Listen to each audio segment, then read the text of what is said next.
आपके साथ कहकशा और आप देख रहे हैं टाइम्स एक्सप्रेस। महाराष्ट्र की राजनीति के लिए आज बेहद खास और बेहद महत्वपूर्ण दिन है, क्योंकि महाराष्ट्र में आज एमएलसी के चुनाव हो रहे हैं। सुबह 9 बजे से ये एमएलसी के चुनाव की जो वोटिंग है वो शुरू हो गई, लेकिन एमएलसी के चुनाव में जहां 11 सीटें हैं, वहीं इसके लिए 12 उम्मीदवार खड़े किए गए हैं। महाराष्ट्र के इस एमएलसी चुनाव में बेहद उठक पटक देखने को मिल रही है और ये चुनाव जो है ये शिंदे गुट के लिए बेहद महत्वपूर्ण माना जा रहा है, क्योंकि लोकसभा चुनाव में जिस तरीके से एनडीए की हार भारतीय जनता पार्टी की और शिंदे गुट की हार महाराष्ट्र में देखी गई है, ऐसे में अब शिंदे गुट एनडीए बेहद चिंता में नजर आ रहे हैं, बेहद टेंशन में नजर आ रहे हैं, क्योंकि पहले ही हमने आपको बता दिया था, तमाम खबरें भी निकल कर आई थी कि किस तरीके से महाराष्ट्र के जो नेता सांसद विधायक हैं वो अब एनडीए से नाराज दिखाई दे रहे हैं और कहा जा रहा है कि कहीं ना कहीं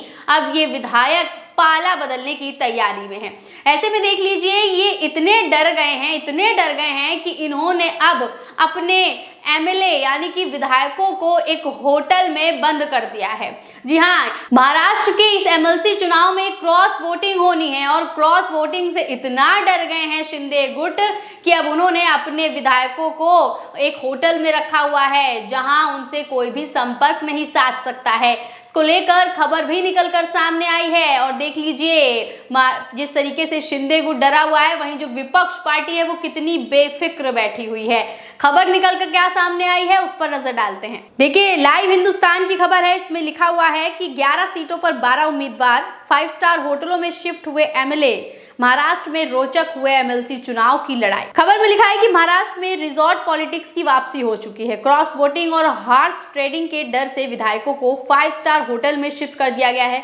इस बार तस्वीर थोड़ी सी बदली हुई है। शुक्रवार को विधान परिषद की 11 सीटों के लिए चुनाव होने हैं। 12 कैंडिडेट के मैदान में होने के कारण चुनाव की नौबत आ गई है।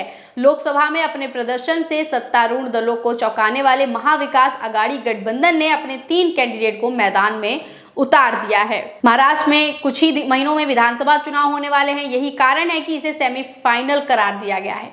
लोकसभा चुनाव में अजीत पवार के एनसीपी का प्रदर्शन काफी खराब रहा है। इसके बाद से इस बात की चर्चा तेज हो गई है कि उनके कुछ विधायक शरद पवार के पास लौटना चाहते हैं। अगर इस बात में सच्चाई है तो वह एमएलसी चुनाव में क्रॉस वोटिंग करके अपनी निष्ठा साबित कर सकते हैं। हमने आपको पहले ही बता दिया था कि कुछ विधायक जो हैं वो पाला बदलने की तैयारी में हैं और इस खबर में भी देखिए साफ तौर पर जिक्र किया गया है कि किस तरीके से जो है शरद पवार की पार्टी में जाने की तैयारी कुछ विधायक कर रहे हैं और क्रॉस वोटिंग होगी और क्रॉस वोटिंग में अगर उन्होंने दूसरी पार्टी को वोट कर दिया तो ऐसे में पाला बदलना पूरी तरीके से तय है। तो आप देख लीजिए कि कितनी बुरी हालत जो है वो शिंदे गुट की एनडीए गठबंधन की हो गई है। महाराष्ट्र में उनके खुद के विधायक जो है क्रॉस वोटिंग करना चाह रहे हैं और अब देख लीजिए आज ही क्रॉस वोटिंग होगी, शाम तक नतीजे भी सामने आ जाएंगे और साफ हो जाएगी तस्वीर कि किस तरीके से महाराष्ट्र की जो पॉलिटिक्स है वो कितनी जल्दी अब बदलने वाली है।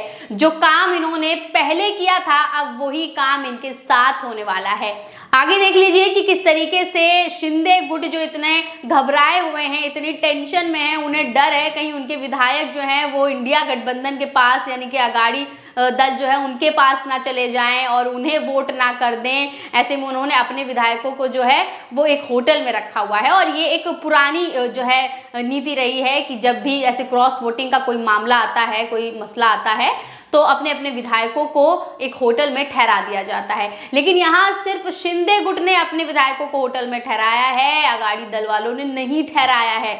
खबर भी निकलकर सामने आई है, नजर डालिए। देखिए, लाइव हिंदुस्तान की खबर है, इसमें लिखा हुआ है कि महाराष्ट्र में बाजी पलट रही है। अब की बार एनडीए विधायक रहेंगे होटल में और विपक्ष बेफिक्र है। तो बड़ी बड़ी हेडलाइन देखिए लिखी हुई है, लाइव हिंदुस्तान ने दी हुई है कि इस बार महाराष्ट्र की राजनीति बदल रही है, बाजी पलटने वाली है। एनडीए के जो विधायक हैं वो होटल में रह रहे हैं और विपक्ष बेफिक्र घूम रहा है, यानी कि विपक्ष को पहले से ही मालूम है कि किस तरीके से उनके विधायक जो एनडीए के वो उनसे खुद नाराज हैं और वो अब विपक्ष के साथ आना चाहते हैं। क्रॉस वोटिंग में जो है फैसला भी साफ हो जाएगा। खबर में अंदर क्या कुछ लिखा है उस पर भी नजर डालते हैं। देखिए, लिखा हुआ है कि महाराष्ट्र में एकनाथ शिंदे की शिवसेना से बगावत के बाद 2 साल बीत चुके हैं। उनके बाद पिछले साल ही अजीत पवार भी चाचा शरद पवार से बागी हो गए थे और फिर सरकार में डिप्टी सीएम बन गए। लोकसभा चुनाव से पहले तक इन घटनाक्रमों के चलते विपक्ष बैकफुट पर दिख रहा था, लेकिन 30 सीटें हासिल करने के बाद अब चीजें बदल गई हैं। राज्य में विधान परिषद की 11 सीटों पर चुनाव है और 12 कैंडिडेट उतारे गए हैं। इससे साफ है कि क्रॉस वोटिंग होगी। ऐसी स्थिति में दोनों खेमों की ओर से कोशिश है कि अपने विधायकों को एकजुट रखा जाए और दूसरे के तोड़ लिए जाएं। इस कोशिश में भाजपा और एकनाथ शिंदे की शिवसेना ज्यादा परेशान दिख रही है, क्योंकि उन्हें होटल की बुकिंग करनी शुरू कर दी है। ऐसा लग रहा है कि कांग्रेस, उद्धव सेना और शरद पवार से ज्यादा बेचैनी इस बार एनडीए खेमे में है। हालांकि इसकी एक वजह यह भी है कि एनडीए के पास ज्यादा विधायक हैं। उद्धव ठाकरे और शरद पवार के पास तो अब एक दर्जन विधायक ही बचे होंगे।